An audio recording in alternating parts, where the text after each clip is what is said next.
ɲɔgɔn nɔfɛ ko lansarukɛ dɔ nana kira ma, a ye foli bila kira kan. A ye foli bila kira kan k'a ko kira ma nɛɛma ni kisi bɛ a ma.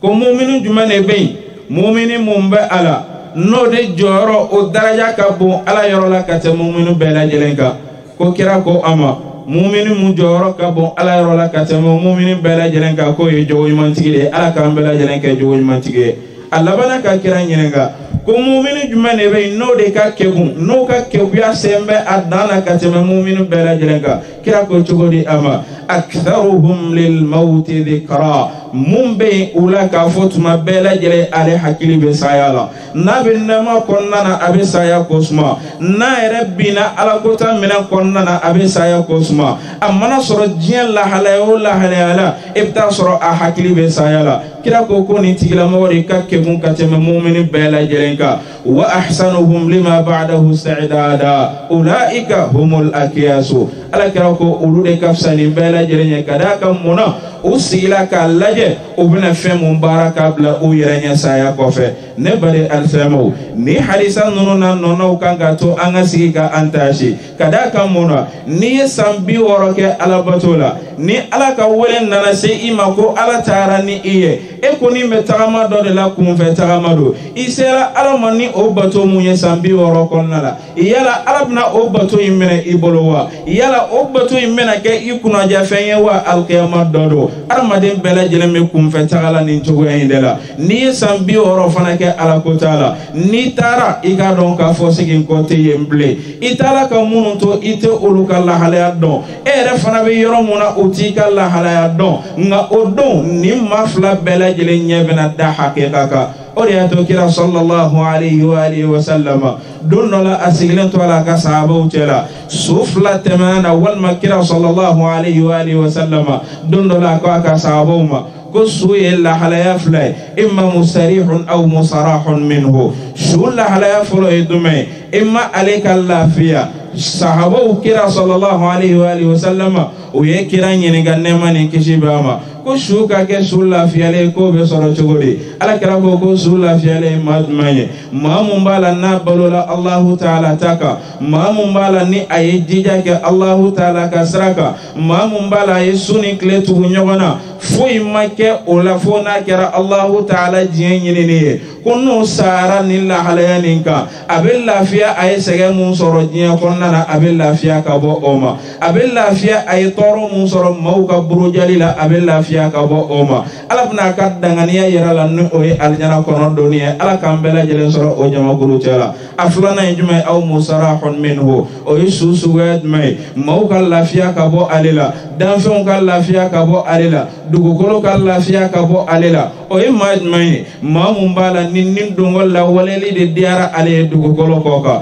maa mun b'a la ni a ɲinɛna a dankun kɔ dugukolo kɔ kan, maa mun b'a la n'ale nin de kɛla a ka Ala y'a bolo, nin de b'a dɔn a sagona donda fɛ, a kɛla maa ye maa mun b'a la n'a bɛ tagama ni Ala ko ta ye dugukolo kɔ kan, a kɛla maa ye maa mun bɛ Ala a dɔnna ni tiɲɛli ye dugukolo kɔ kan. Kira ko n'o sala don min na diɲɛ bɛ lafiya ka bɔ a ma, silamɛ ɲumanw fana bɛ lafiya ka bɔ a ma, hali dabaw fana bɛ lafiya ka bɔ a ma. O la ne bali alisilamɛw, a y'a to an ka kɛ maa kɛ kuma ye an ka saya in ko suma, a y'a to an bɛɛ lajɛlen ka kɛ ɲumankɛla ye. O ko don dɔ bɛ na mɛlɛkɛ bɛna jɔ an bɛɛ lajɛlen ka da la, ni mɛlɛkɛw nana n'o de ye i ka tagali a dɔn k'a fɔ segin kɔ tɛ i ye dɛ. O la kira sallallahu alayhi wa alihi wa sallama ni hadisa ninnu n'a ɲɔgɔnnaw de tun b'a to a bɛ sahabaw hakili jigin, a tun bɛ kanto u ma tuma bɛɛ lajɛlen a ye saya ko suma. N'o kɛra k'i to lahalaya fɛn fɛn na a bɛ i bila i jantolen ka to i yɛrɛ la. O la ne bɛlɛ alisamɛw,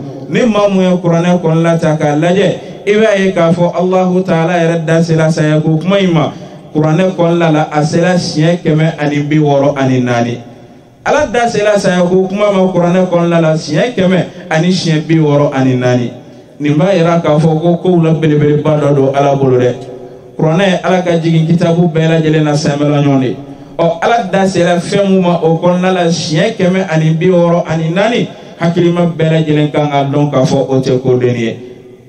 O yɔrɔ dɔ ye jumɛn ye? Ala ko kuranɛ kɔnɔna la k'a fɔ ko kullu nafsin dha'iqatul maut wa innama tuwaffawna ujurakum yawmal qiyamah faman zuhziha 'anil nari wa udkhila al janna faqad faz وما الحياة الدنيا إلا متاع الغرور ala ko ni kelengelen bɛɛ lajɛlen bɛ saya nɛnɛ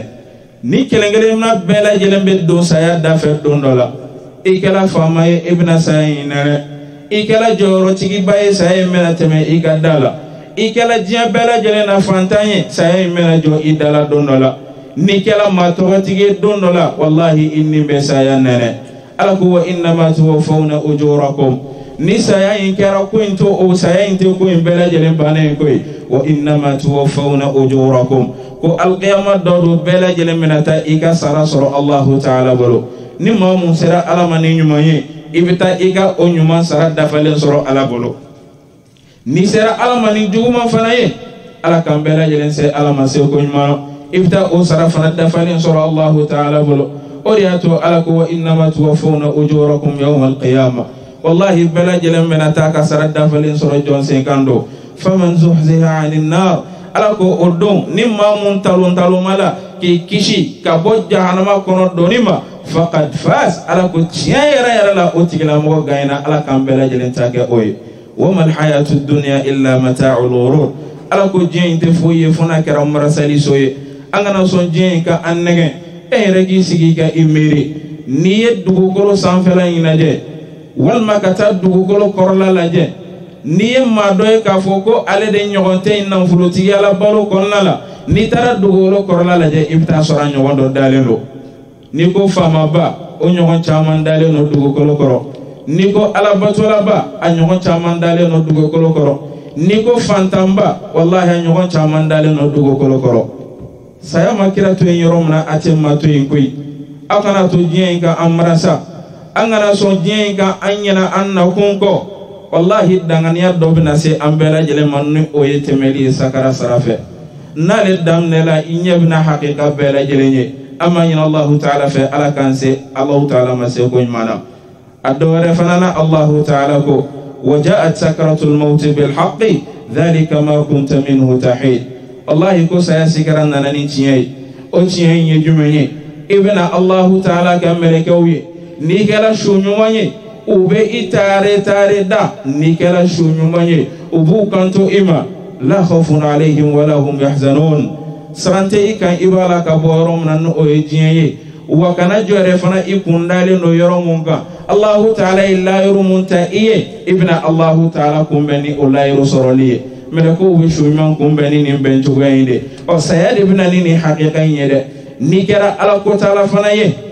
mɛlɛkɛw b'i kunbɛn ni nin kunbɛn cogo contraire de ye n'o de ye ka jahanama yira i la nin bɔtɔ la ka minɛ gɛlɛya la k'a yira i la k'a fɔ i ɲinana nin don min kosumali kɔ nin don in kɛra i bolo kodenni ye wa bi i bɛna don in kɔlɔlɔ jugu nɛnɛ dɛ o la Allahu Ta'ala ko an ma saya sekara bɛna ni tiɲɛ ye koyi ni ma da hakika la wallahi ni saya sekara nana don min na i bɛ da hakika la kuranɛ fan wɛrɛ kɔnɔna na Allahu Ta'ala ko qul innal mawta alladhi tafirruna minhu fa innahu mulaqikum anw b'a la ka boli saya muɲɛ ye ko saya in y'an kunbɛn fɛn de ye dɛ an bɛɛ lajɛlen b'a dɔn k'a fɔ i b'a la ka boli fɛn mun ye i b'o to i kɔ k'i kunda i kisi yɔrɔ de kan nka saya lahalaya t'o ye dɛ ala ko i bɛ ka boli ale ɲɛ ale bɛ taa i kunbɛn maa caman bɛ yen bana daminɛla jamana kɔnɔna na k'an ka taa ka taa n'a ye nin diɲɛ yɔrɔ in na ka d'a kan olu maaw sen bɛ dɔgɔtɔrɔya kɔdan dɔɔnin na o b'a taa ka taa n'a ye i bɛ taa sɔrɔ a ka lajɛliw bɛ k'a kɔnɔ o yɔrɔ in na a bɛ taa don min na a sulama bɛ segin ka na a bɛ taa don min na a yɛrɛ de tagamana ka don avion kɔnɔna na a yɛrɛ de tagamana ka don bolimafɛn kɔnɔna na nka a bɛ segin don min na a mɔntɔlen de bɛ segin ka na di Allahu Subhanahu wa Ta'ala ma o la ne bali alisambo a y'a to an ka saya ko suma a y'a to an ka miiri da saya kan saya de bɛ kɛ sababu ye ka i ta ka bɔ diɲɛ kɔnɔna na saya de bɛ kɛ ɲɛnafin donnen ye i ni kɔmɔgɔw ni ɲɔgɔn cɛla la ni adamaden sara o y'ale taalen de ye maa minnu kɔnna an ye siga t'a la an bɛ u kɔ an n'u bɛɛ lajɛlen bɛna ɲɔgɔn ye yɔrɔ la yɔrɔ mun b'a la ni an bɛɛ lajɛlen lankolon tan ni fila bɛna jɔ Allahu Ta'ala ɲɛma o la ne bani alisamew a y'a to an ka siran Allahu Ta'ala ɲɛ an ka saya ɲɛsigi a y'a to an ka dɔn k'a fɔ kuncɛ wagati bɛ an kɔ ko in na a y'a to an ka dɔn k'a fɔ an sigi bɛ suman minɛn dɔ kunna wagati wuli bɛ an na a la a y'a to an ka dɔn k'a fɔ anw n'an bɛ ko dɔ de la dugukolo in kɔ kan wa Ala yɛrɛ ma kuntagala janyaba di an ma o ko in fana kɛli la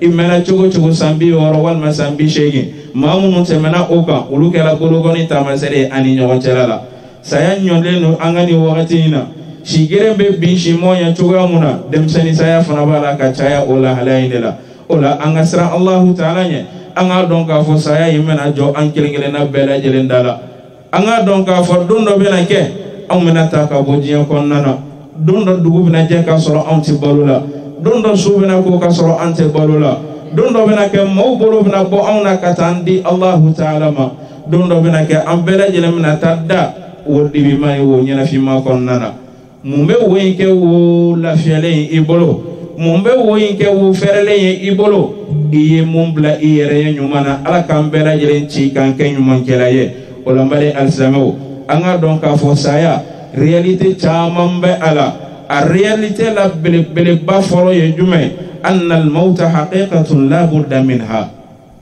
bela jelen ganga dangani asoro ka fo tiara la ni kuma bela jelen temenen ko fe saya ye fenye fe mumbala ni kla chogotala imana kebuya chogo ika kebuya sega do ini saya ni nyon telala ni kuma ngoro ye jume imana ke la halaya la ni kela ka fo iye almambade sigidala adon ka fo realite do bina sigatala obina itaka bo almamyaina don do la mawre bina jo i joro ina ka maula seli ni kela fama bay adon ka fo don do la ibna taka bo nan furo ina don do la ibna taddi alama halima te soro i deuna walma ibara nyona mumena fo kon nan furo tigi kundo anga nan furo do da akarefe الموت حقيقة لا بد منها والله ساي شيري سيغا فوي تالا ابنا او ني ساي نانا كي تو چوغو او چوغو يالا ابتاني او توغا يندلاري او دي اتو ماجان توري كانغا تو يرلا اتو تما بلا جيلين ايكاي الله تعالى كسراكم ني ساي تا كالاجه كوغوبا ساي مادو تا كوتين تورلنتو الله تعالى saya madu taka utusun konnana saya madu taka soro ubala ka alqaba munumunu saya madu taka soro usigime ala ka gafe bakuna ay ma chama farata ka usoro ala kuta yorola ay ma chama farata ka ubolo soro kola ko mumbala ni ala jaya gote atala ni ma chama ye kudo sira ka sira mumba ala ni kiraw yella dilli ke ko ma kana tugo sira ko ne bari alsemo sigata la saya bena onayo dangani asoro ayato an bela jelen ka ke nyuman kala ala kan bela jelen ka nyuman kala ye aflana nyuma anna al maut akbar al masaib qala Allah ta'ala fa asabatkum musibatu al maut sayay masibab bela jelen la kodandi wallahi hal ni sayadana ka fo kabna do deni faade ce masiba wala kodando wallahi ni sayadana ka fo kunniye ebata to e kabo e goro katadda yoro do la kalaba o yoro infana konnana ka wo fitinin do tige ka da ola ka tenturu kogola ka kordo do dale na ka lama ka brigiden sogoro akan ka kla ka bogon noni ko ayni yoro en bari mu ko sofia kana do aka wallahi nadana ni masaya kan ke masibai e rabbulu de bina iwolo bala jigi kaburu konnala mun kela ibbo sababu ye dugu kolo ko ka Allah taala ka demen ko fe e rabbulu de bina ke sowe ka ota ko di alamani de chogoina ebolo de bina ke sowe ka burgida o kan illa halayani konnana wallahi masiba flamata mesaya kambari alsamo saya de bina do mani iwolo dewni nyoga chalala saya nali de be ke sowe ka ikadda to yelema saya nali de be ke sowe ka iyere to yelema saya nali de be ke sowe ka kambenda e ko dijia maka fojie ne bole fle ikono ne ni entale o ibna ta Allah taala kum men nyoga ya de la de ثم يرجو لقاء ربه فليعمل عملا صالحا نما ممكن دامبالا كاني الله تعالى بنا نيونكم بنيويا تيغا موكي جيجا كانيما كي بارا لا دي او بارا نيمون نبي ان فكبروا كنا لا دي او بارا نيمون نبي كي كبروا فرلي لا يبولو دي دونا دومنا موبو بولو الى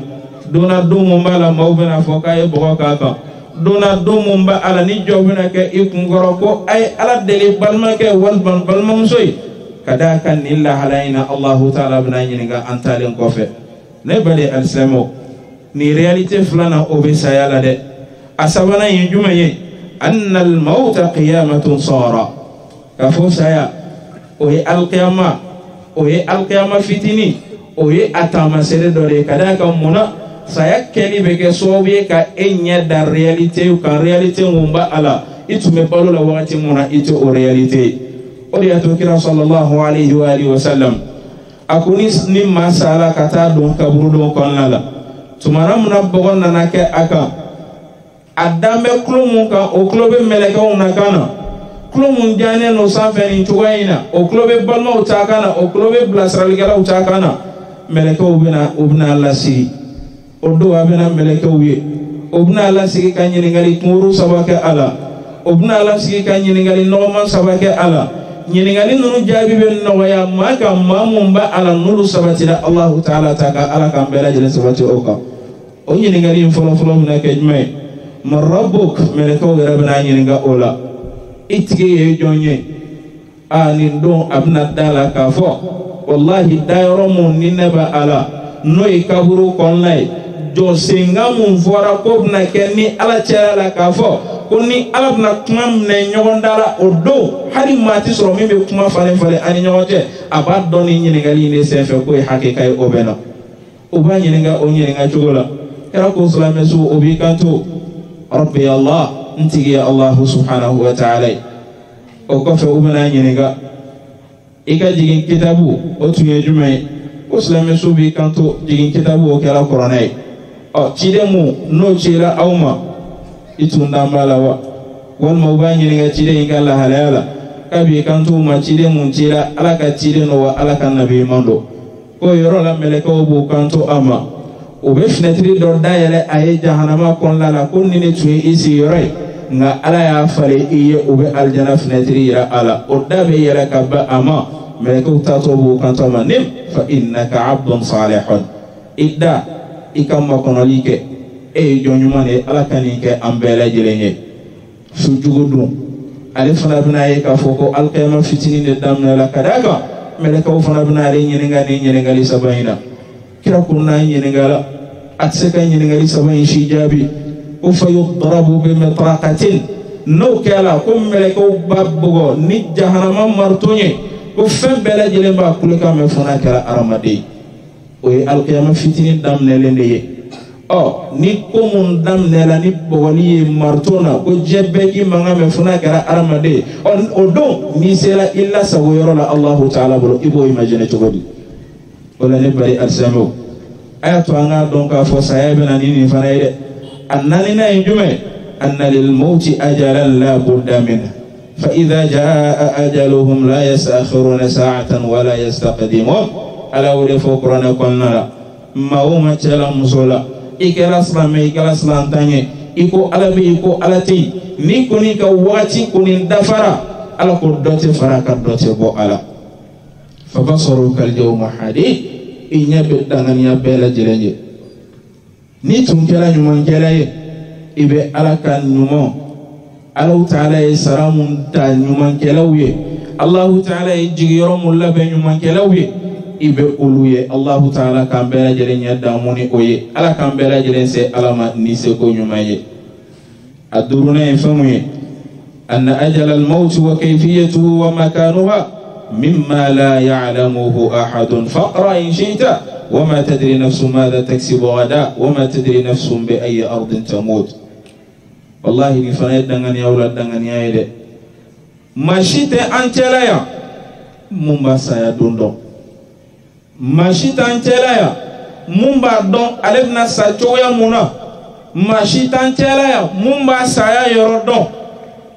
Allah taala ini bere jele ke fendugole arama dembolo wallahi arama dembe kun fetal la dugo ko kan koy o de ato alay blasrali kan di amma qur'ana konnana kanga sra ale Allah taala ya anga ke yero gurubay anga so saya kan tan tiga mafuka sran kolole no ale Allah taala kada kan muna iti saya yoro don saya inkan kana chuga muna ito don saya mena don muna ite o don e kunin be kun fe tagadela idija ika soro nyuma sara kane machama be uyera uka ko kuncela ubolo kuto ala ko de kane anga karamo ke na tume fama ko qur'ana ordinateur ala ka hinani islam su bela aka saya la ala kala chugodi asala do muna ka tume suna alai o do to kele fana ka kumana ka maula sra alanya ka o hagilla jigi sayala ka yurula ka fo jemu ne amba ko nana ay ban fendo aw ira fana e ban fenye kala nina kate ite turu ala de ngamela ka to yoro la ko inda mela yindi alhamdulillah asira ala mase ko nyana kira ko ti ko ni sala fen mun ka qiyamat dodo ibe wuli odeka amen jigi ya nyumanta nanga karamo ga ka fo al qiyamat dodo abe wuli ka to silila halade kono kam masa rahman kum be nyawaya saya ka gelende nga saya subudo be ni ka masira alama ulla halaya konnana wallahi duskumbe kasi nga o yoro kelen fana na jigi ya nyuma be ibolo ka nyashi ka shumo ma jol yere fana be usara puto janayala usala ku boluto walna fulula usala puto yorla yoro mumbala nu yere de tara ala ko tanjini ka ko be segina e kana usala ko to saranka onni sunyuma walma mamun sara ala ko saraka no willa alqiyama do don ataka ni tila mo fana be wili ataka ne ni sala sa tugo fenfena ibe siwili alqiyama do don o wili tugo indela de ni sala ki to ma to yona imma to yona to de be wili alqiyama do don ni sala ki to dolomuna alqiyama do do idolo min to de be wili kira de ko te sallallahu alaihi wa alihi wasallam o de ato aramadin kan kay hakili to ayerala o de ato aramadin jantore kan ka to ayerala ato tuma bela gele ikaye alakola o de ato kira sallallahu alaihi wa alihi wasallam anaka sabo sigile to radondola ayi ni ngalike ko jone saraka bobe abubakar ko kale ko jone tara janazaru labi abubakar ko kale ayi barabba do site abubakar yi bolo korota ka foko ale don yara ko ka fo ko ni memu yara mala ka to tuma bela gele na ala be sebon mu yara ila dugo ko ga ikaye ala ko kelila akonnala ni ala ka wole na nasima ki to la halala ki be wili o tuga de la ala kan se ala mo se ko nyumana aworona imunye anna al maut la yati illa bi sakarat ko sayatena fani sikara de bena ni masikara do e kam mawni ni ngabay mamunu kun sigimbe bana bagato kun goro mamunu tuntala banabagato ladona e ku nyerenga bay ku ka banabagato aka fatuni tamasere commencer ka damna wati muna atume chodi articulation bela jelembe jelema nye churunendo atseka komi a bolo dalendo be ka gele sugudo bela jele affronter wallahi nimbo ka gele koy o de ato kira ko saya wasara wajuwe ni saya mamu waju wallahi fuite soro dugo ko kaka i waju o de ato alako wajaat sakratul maut bil haqq wallahi ko saya sikran nanani tiye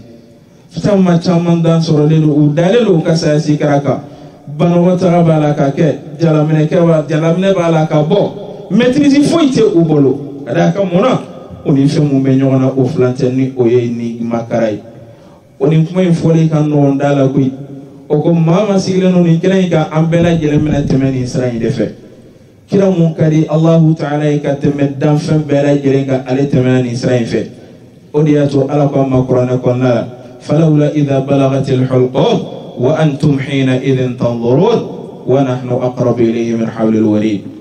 ala ko ni tan ga sigil dam na wati min gonola munu sigimbe bana ba to kare fe kulu na la dunina munun nana adembe soro ula amuso be soro ula mi yera ko kunale nate kale ka ko fuitenya mi ko kale bishi nyondo asoro la yoro la kale beye ni sayan nana ni nimre nana amaka to sagara ni bela jere sigimbe ubala ka laje ngani shitse kan nafanya ay arafuna se ka fuinya ayere kalla idha balagati taraqi nini nana se gonola wa qila man raq oduna nyeni ngali wiga furakeli kala binwa boroli kala binwa ayalla je jonde ka furakai ayalla je espérance be jonde la ayalla je jonde be ni banani don jonde spécialisé le non ni banay o nyeni ngali be ke waltafati saqu bisaq ala ko odon furakeli kala ka furate nafanya odo docteur ni spécialisé la aka kodonte nafanya odo mumbe ka ke ala والتفت الساق بالساق ثم نفرق الدم نيونا والله لا يكون لا إلى ربك يومئذ المساء أكو كوين بجل بتا كونجة على الله تعالى لكرو كذاك فمن ما أكم أبنا تكابو جيان كون لا كتناي على الله تعالى كم بكون يرولا نوي كابورو كون لاي كلا نماني كشبه أما أسالا بنامونا كلا منكدي الله تعالى كتمدام فم بلا جلنكا أسالا كونغلو دالتو أما عائشة سينكا رضي الله عنها كلا دالين أو جريان كوننا kira dale o makari dale ni kɔnɔna la kira dale o diɲɛ kanbɛ in dali la bolo tun b'a la ka don di la k'a kɛ ka kira ɲɛda susa o susatɔ kira tun bɛ k'i kanto cogo di ala inna lil mawti la sakara n tigi ala wallahi nin bɔ ka gɛlɛya bɛ nin bɔ la dɛ ala bisi ɲɔgɔn n'ale min tun tɛ an tun tɛ ala dɔn ala ye ale min kanu kɛ sharti ye aljana donni na n'o nana nin gɛlɛya sɔrɔ a dalen a ka saya dilan kan aw ni ne ta bɛna kɛ cogo di anw minnu b'a la ka ala kota su ani tile limithli hadha fa'idhu wallahi an bɛɛ lajɛlen ka nin da yɔrɔ in nin nimakara in an bɛɛ lajɛlen ka labɛn koyi wa an bɛɛ lajɛlen bɛna tɛmɛ a sira fɛ tuma dɔ la i yɛrɛ bɛna sigi i ba kunna i fa kunna i den kunna i muso kunna a bɛna tɛmɛ nin sira in kan i yɛrɛ bolo kɔnɔ i ɲɛma la nka se foyi t'i ye k'a sauver don dɔ fana bɛna kɛ dɔ bɛna sigi fana kunna o cogoya la dɛ ala inna lil mawti la sakarat wallahi gɛlɛya bɛ nin bɔ la alahu taala k'an ka nin bɔ ala k'an nɔgɔya o la ne bari alisilamɛw a hakika wolonfilanan ye fɛn mun ye anna alqabra awwalu manazil al-akhirah k'a fɔ ko diɲɛ alikiyama so fɔlɔ k'o ye kaburu kɔnɔna de ye e ka taa kaburu dɔ labɛn yen i ka adamaden jigintogo jateminɛ kaburu kɔnɔna na i ka adamaden datogo jateminɛ kaburu kɔnɔna na wallahi i b'a dɔn k'a fɔ ko bɛ adamaden kɔ dɛ i b'a dɔn k'a fɔ ni adamaden dara nin yɔrɔ la yɔrɔ bɛ bɛ Alahu Taala bolo min fana makari min fana kinikini ka bon ka tɛmɛ nin kan i bɛ da k'i mɔlɛn coyi k'i kunkolo da k'o ɲɛsin dɔ ma dɔ kɔ donnen don e la e fana kɔ bɛna don dɔ la o y'a bannen wa ayi o t'a bannen a ye na ni birikiden ye a ye na ni plansiw ye munna a ye hinɛ la n fa don o kuma t'a la a ye hinɛ la n ba don o kuma t'a la a ye hinɛ la n teri don o kuma t'a la nin ye ne den de ye a ye bɔgɔ dɔrɔn k'a kan o bɛ wasa kɛ o kuma t'a la a ye na ni birikiden ye birikiden in de bɛna sogoro i kan a ye bɔgɔ nɔɔni aw ka wo kelen kelen bɛɛ da sɔgɔ a da la o kɔfɛ mun bɛna kɛ a ye bɔgɔ kɛ a kan o de y'a to adamaden bɛɛ lajɛlen kan ka tasi kaburu don kɔnɔna na e ka taa anw ka kaburu don na ye bɛn e bɛ ka jigin nin jigi cogo in na e bɛ ka da nin da cogo in na dɔ bɛ jama la o pereselen don nin ko in ka ban ale ka taa dɔ bɛ jama la rendez-vous dɔ b'a bolo a b'a ka ko kɔnɔ nka a tɛ se ka bɔ e ka nin kɛnɛ in kan dɔ bɛ jama la o jɔn bɛ kɛrɛfɛ baro la dɔ bɛ jama la o jɔn bɛ téléphone ci la e de datɔ filɛ nin ye k'i di Alahu Taala ma nin ye e de ni diɲɛ faralen ye wallahi bɛɛ lajɛlen kan ka nin dayɔrɔ in tasi dɛ n'i y'aw ka kaburu donw lajɛ bi a kan ka majɔra i yɛrɛ la maaw ɲɛna ka di i kɔ cogoya mun na wallahi n'i sigila ka miiri e yɛrɛ bɛ taa mun bila kaburu don na i yɛrɛ bɛ perese ko in ka ban bɛɛ lajɛlen ka segin mɔgɔw ka labila i ka lafiya nin ko in b'o cogoya la ko kaburu ye diɲɛ alikiyama so fɔlɔ de ye wa an bɛɛ lajɛlen bɛna don a kɔnɔna la dɛ kaburu bɛ i n'a fɔ alikiyama salon kɔnɔna a siɲɛ kɔnɔna ye so fila ye imma i ka siɲɛ kɔnɔ ka kɛ alijana kɔnɔna ye Allahi ya Rabbi ala k'o nɔgɔya an bɛɛ lajɛlen banbagatɔ ala k'o nɔgɔya a yɛrɛ fana ye walima i ka siɲɛ kɔnɔ ka kɛ jahanama kɔnɔna ye ala k'an bɛɛ lajɛlen kisi ka bɔ o ma alqabru awwalu manazil al-akhirah kaburu de ye alikiyama so fɔlɔ ye darul ghurba ɲɛnafin so de don i denw bɛ taa jɔ i kunna o tɛ se ka maga i la e yɛrɛ fana ɲɛ tɛ o la i ɲɛnafin bɛ o la u t'a dɔn i bɛ lahalaya mun na e yɛrɛ fana t'a dɔn u bɛ lahalaya mun na don nana kɛ i ni denw ni ɲɔgɔn cɛla la u bi da yɔrɔ dɔn nka u tɛ se ka taa sɔgɔma foli kɛ i la u bi da yɔrɔ dɔn u tɛ se ka taa sɔgɔma daraka d'i ma u bi da yɔrɔ dɔn u tɛ se ka taa surafana d'i ma u bi da yɔrɔ dɔn u tɛ se ka taa i ka selifini di i ma ka d'a kan mun na don kɛra i n'u ni ɲɔgɔn cɛla la e kɔni ɲɛ dara ala ka réalité bɛɛ lajɛlen kan alqabru daru turba wallahi bɔgɔ so de don bɔgɔ bɛna kɛ i kan dɛ منها خلقناكم وفيها نعيدكم ومنها نخرجكم تارة أخرى ala ko kaya ndan ka bo bogo inde la wa mbe sigi ka ta bogo inde la wa mbele jele mina kunun ka bo bogo inde ala ko kunun do kan mbele jele ka do la so hera mai wala ne bari alislamo ni armadin dona kabur kono o la halaina o realite wonum flana yina kira sallallahu alayhi wa alihi wa sallam afurum so sanu mom be no yamba aisha tuye ay hadisa do la kali ka bo kira la o kaburu kono dali yina ay hadisa do la kali ka bo kira la aw mena da kaburu kono chogoya muna ani fem mum mena soro o dali yina e ke klo madabay amba aisha tu ko kale ya me kira la sallallahu alayhi wa alihi wa sallam ko kira ko إن للقبر ضغطة ولو كان أحد ناجيا منها لنجا منها سعد بن معاذ رضي الله سبحانه وتعالى عنه والله كو كبرو كو بشيلي بي كبرو كوننا كان نما فين كلنجلن بلا جلن كومبي كوني ما تومبي كيشي كبرو كونو بشيلي ما كو سعد تومبي كيشي كبوما جوني سعدوي علي دي كسايالا Allah Ta'ala ye meleke wabi volum bla jigi kana fara aramadun ka janaza ke kira ko koni ma tume kishi kaburu ka bishilima ko saadu tume kishi ama Allahu akbar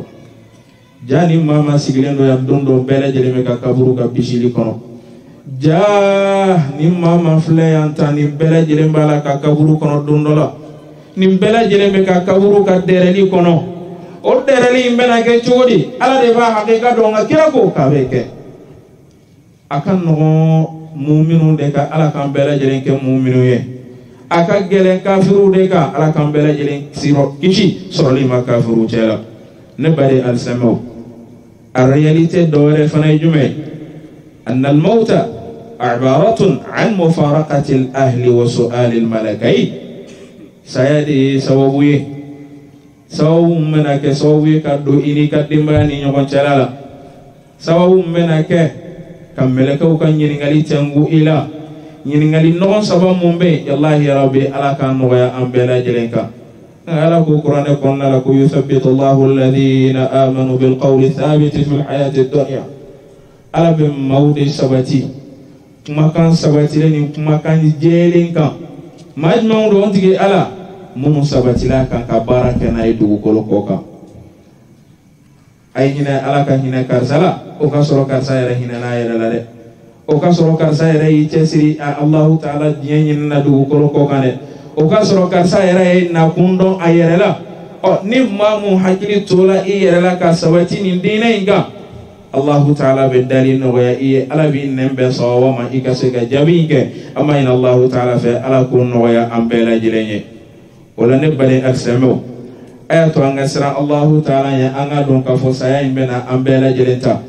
ayatu ambela jelenka saya anga akusma saya manjugune ngamimbe saya ko fe ore ka jugu ka tema ambela jelenka ore ato arabu ka kuma lona do kote walau anna idha mutna turikna lakana al-maut ghayatu kulli hayy walakin idha mutna bu'ithna wa nus'al ba'dahu an kulli shay kuni saya de kun kala ka fo kale de na dansi ko imbela ko saya tumbe ke lafiya ye nga ko mimbe saya ko fe ko ka bon ka teme saya kan noy nyiningali noy Allah subhanahu wa ta'ala kan nyiningali amma in Allah Ta'ala fa ala ko nyiningali ala ka jabi no ya an kelengere na bela jelenka amma in Allah subhanahu wa ta'ala fa ala ka saya ala ka sikara no ya an bela jelenka amma in Allah subhanahu wa ta'ala fa ni ala ka wole be sama domuna aka soro an kolole no Allah subhanahu wa ta'ala amma in Allah subhanahu wa ta'ala fa saya masiba wala kodai ala kalimani ala ko di amatuma na ni saya masiba na jigira anka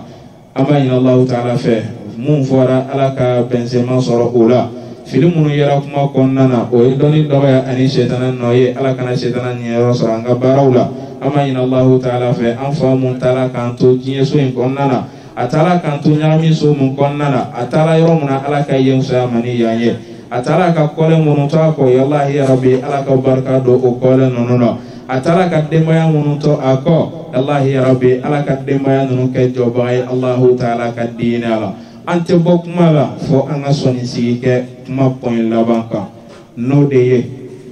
alsamo ayato anga kenyuma gelaye ayato anga nyom blasara nyumana no kela ni kela sawabu kam mawo bla mawo ma bla nyumana ni tala ka oto o bolo na ye nyuma fen barali la dugo kolo koga ala bon nafase imakabur konnana monamba la kanifo afa mun tala kan batoya na dombe wajuru kala ka muso ka nyamai ni ma chaman bola ale yara boro konnana wajuru kala muso la dole jiyanama kan israel ka la tamali ka noya abolo o mun jiyala ma kan israel tama noya abolo na fana kan yana maya bena usrain ne baralima amma jigiya ka fo ale mun tala bi na le ni ko ino ya abulo abala kan nyuma fen ke ala bo baraje fana dama kaburu kon la de ayato nganye bo nyoma fen ni na angana ke juma kuruba e du ko ka ni tala fana ka soro ede juma ede a associer ede a insister ede a intégrer kana so ngatare o ko mawo ma fa bna barake o juma ina wallahi ibe o juma in salat dafalen soro kaburu konna la kasoro dono ba ulu taala wala amma ina Allah taala fe amba ani anfata ka kol munto